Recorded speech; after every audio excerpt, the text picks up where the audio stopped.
The market has been dog for the entirety of 2022. If you were to look at the SPY right now, over the course of year to date, it looks pretty gnarly. To me, it just looks like a big, fat, nasty falling knife with a little bit of relief over the last couple of days. Today being sort of a low volume pump day. The Fed kind of turned the printer back on. But there's been lots of losses that have taken place. If you were to zoom out and sort of look at things, cryptocurrency is obviously not having a great little rally right now. It's doing pretty much the opposite of that, wiping its dirty poop across the toilet seat. Stock market, people have lost trillions. Investors have lost trillions. The market cap of many stocks across the market combined have surpassed trillions in losses that have gone to counterparty short sellers. You look at real estate and the bubble is about to pop. And what many people are talking about is this is looking a lot like 2008, potentially even worse. And to add some context to this, if you were to do some math, the Lehman Brothers, not the Lehman Brothers, Bear Stearns, I should say, Bear Stearns back in 2007 to 2008 went from a market cap of $20 billion to bankruptcy. They were bought out for about $2 a share, so just shy of $20 billion is what they lost in total. And Luna lost about $40 billion in market cap from its highs so far. So it's very obvious that crypto is doing rough. Market across equities is doing rough. Housing is doing rough. What can you do about it? People have said to me, Trey, you presented a problem, but haven't given a solution. And to me, this is the best thing that I can do for you. So guys, what is up, everybody? Welcome to Trades. We freaking talk fast. And don't skip class. I can probably by saying that I'm not a financial advisor nor expert, so take what I say with a grain of salt. Let's get into the video. I've got this categorized into sort of two different realms because I know my audience, right? I know the people watching, and 99% of you are here for AMC, right? There are different sort of quote unquote people that look at AMC. There's those who just buy and hold, and there are those who pay closer attention and maybe partake in options trading and trade other things in the stock market, right? Two different categories. So I've separated it that way, right? You've got investors and you've got an investor/trader. I categorize an investor as something as simple as you just buy and hold things for the long term. Maybe it takes a year, maybe it takes 5, maybe it takes 10, but you've got a price target in mind based on any research that you've done, and you will hold that stock and buy dips until that price target is met, and or until the reasoning and the research and the fundamentals behind that price target have changed. That's an investor. A trader is obviously different. The trader is there to make quick profit and does not care so much about fundamentals as compared to technicals. But investors should also care about technicals a little bit, and that's why I'd like to discuss this here today. So we're going to start off with investors, right? And I've always said this. I've always said the most important thing that we can do for ourselves is education. And I've done my part, all right? So the number one thing that I think is really important for investors is education, primarily charting. Now, fundamental analysis is an entirely different beast. You can dive into lots of fundamental analysis and sort of get a grip on what you're looking at here. But I know the majority of people that watch whatever, blah, blah, blah, AMC, are there for differing reasons. Obviously, the fundamentals have improved, but charting is huge. And I'm going to tell you why. ARK Invest with Cathie Woods. I don't necessarily think that she's wrong most of the time. I saw this tweet from Gavin on Twitter, and it made a lot of sense in my head. It clicked pretty well. And what he said was, I don't necessarily think that she's wrong in buying these stocks, but she's buying them at inflated prices. And this comes down to charting, right? Looking at a chart, and if you see the RSI is at 95, maybe you shouldn't be going long for a year-long position. Maybe you should be waiting until there's a cool-off period, because as I've mentioned many times, the stock market is a very simple beast. It likes to ebb and flow and ebb and flow and ebb and flow, and you just get this repeated peak and valley and peak and valley and peak and valley, and it repeats and repeats and repeats and repeats, right? If Cathie Woods was buying at better costs, if she understood sort of the technical setup and the precedence that's there for these companies, you'd be looking at things a little bit differently, And that comes down to education. Now, the piece that I've done, I like to think that I know a decent amount about charting. And I've talked about this video before, but I have an options and charting masterclass, and the majority of this class, which is an hour and 20 minutes long, is about charting. And I know it's an hour 20 minutes long. But here's the honest to God truth. if you want to learn something, it's not easy. It takes time, right? You truly have to put in the time to be able to dive into, how to understand something, a concept. And once you know the concept, you can expand upon it. But putting in the time for the concept is really important. So if you really want to take the time to learn, that's there. I spent a lot of time, hours and hours and hours throwing that together. And I really do think that's an important thing, which is followed by this, right? Sellers lose and buyers win. Now, this is an interesting thing, and people are really panicking about this bear market right now, understandably so. In the current present moment, in the current time, this is terrifying shit. I mean, it really is. And I can promise you that back in 2008, when the market crashed, it had a over 100% retracement. People were thinking the same thing. You watch the SPY go from $158 down to 70. Woo! I mean, that's how can you not be fearful? But you know what happened is from 10 March 2009 up until 10 June 2013, 4 years later, you were at a new all-time high. Now, 4 years is a long time, right? There's differing levels of age within the stock market, but if there's any real grand story to be had here, it's if you bought here, before the crash of 2008, and you held all the way down and you bought, right? You were able to make money over 4 years. You made money. Those who bought here in 2008 and sold into the crash, well, look what they missed out on.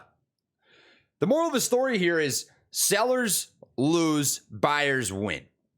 We're in a market, man, where over the long run, things will continue to recover. And let me tell you this, all right? If things do not recover, if the stock market goes to zero, you don't have to worry about the money you lost because there's going to be fucking anarchy and someone's probably going to bomb the United States. Let's just be honest here. This is a situation where it's really not a lose-lose. There's no losing here, right? You either buy the dip and it goes to zero, in which case everybody in the country's fucked and people are going to be fleeing, or you make money, right? Losers are the sellers, the winners are the buyers. That's it at the end of the day, over the long run. That's a really, really important thing that I think we have to talk about. And thirdly, for investors, I really do think is diversification. And I know I've talked about this before, and there's different levels. I'm not going to tell you to buy. I'm not going to tell you to sell. I'm not going to tell you what to buy. I'm not going to tell you what to sell. I just give my opinion on things, right? But I know people watch my channel and listen to what I say, and there are those who are full ported into AMC or GameStop or a meme stock or into a cryptocurrency or into this and into that. And if it works out, you make a shit ton of money, right? But mentally speaking, when all your eggs are in one basket, the way that I like to think of things is your eggs are in one basket, so what are you going to do? You're only going to focus on that one basket. You're going to put up blinders on your left side and on your right side, and you're going to focus on that basket and make sure that no snake comes in and eats your eggs, that they don't hatch too early, whatever it may be, and you lose sight of the peripheral vision, right, of what's happening on the outside. And if you lose this basket of eggs, it goes to shit, everything gets fucked, right? Well, then what? You have nothing. You just tunnel vision looking at the top of a fucking tree.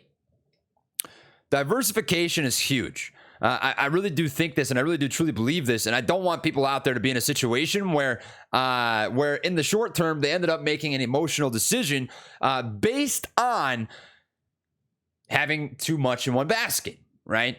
It's much easier when you spread things out. Maybe some real estate, maybe some stocks, maybe you've got a whole bunch of branched off stocks.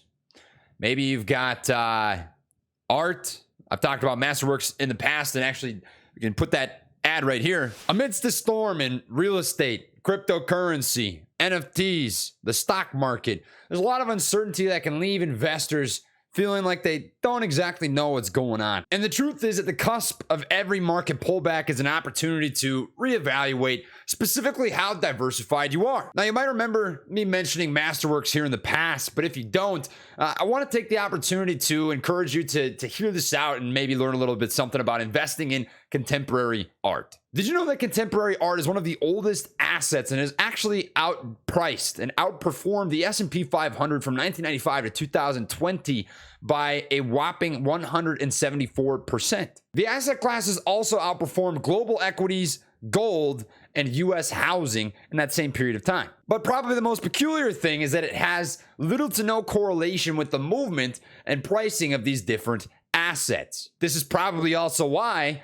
Billionaires allocate somewhere between 10 and 30% of their total net worth and investments into specifically contemporary art, as it is a pretty solid hedge against inflation and different bearish markets and downtrends in differing markets. Now, the usual problem is that people like you and I and mom and pop shops don't have the capital laying around to buy a couple $1 million Picasso painting. And that leaves you in a situation where you kind of are at the whim of other asset classes. Masterworks is the first startup to actually securitize paintings through the SEC, allowing you to be able to buy pieces from people such as Picasso or Banksy or Andy Warhol so that you can have a slice of the pie. This is actually very similar to being able to buying stock in the stock market, common stock, as you were able to buy a sliver or a piece of the overall pie of a painting, a physical couple $1 million painting.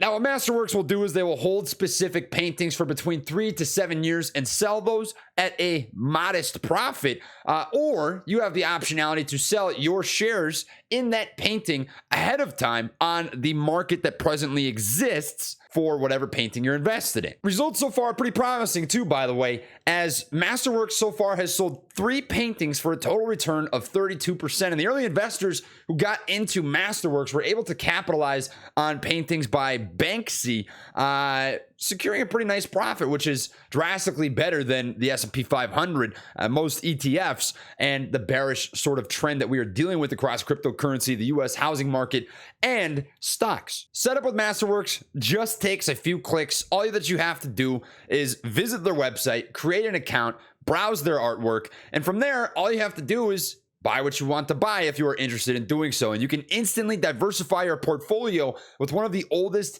and most trustable asset classes that have existed for quite some time. If you want to gain priority access, all you have to do is click the link in the description box down below, and you'll be able to access some fine art from just a couple clicks. At the very least, you learn something new, and at the very most, maybe you buy a Picasso and you're able to hang a certificate on your wall that says, "I own a piece of that, a piece of that painting." Appreciate you. Take it easy. The moral of the story here, though, very simply put, is diversification is not a bad thing, right?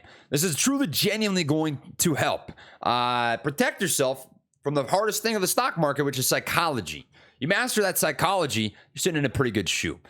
That's what I'd have to say for investors. The investor trader is a little bit different, and this is going to take a higher level of education, in my opinion, right? There's far more to grasp, and there's more discipline required as compared to buy and hold and understanding where maybe a chart may lie.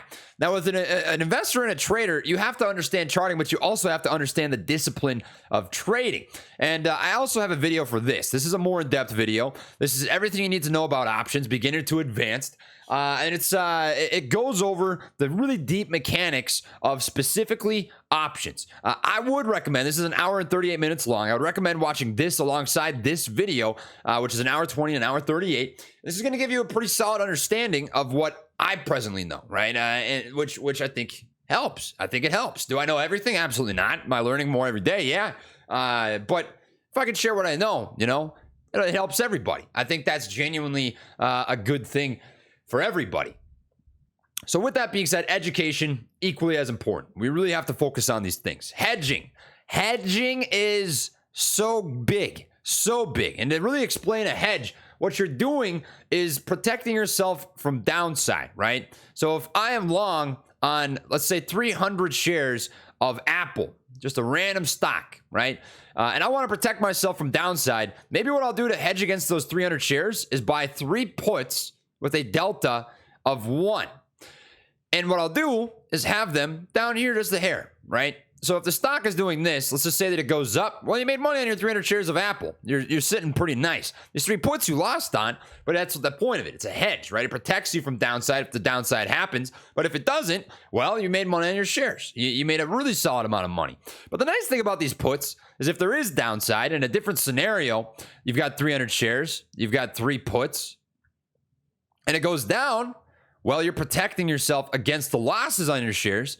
And whenever you see the TA pattern sort of round out, you get a nice bottom, and you sell your puts, well, now you just got extra capital to buy more shares with. And you didn't end up losing as much money or potentially even no money at all. Hedging's big. I really do think this, and you can apply this to anything. I've talked about it in great detail before, but I really do truly believe that is an important thing to be looking at.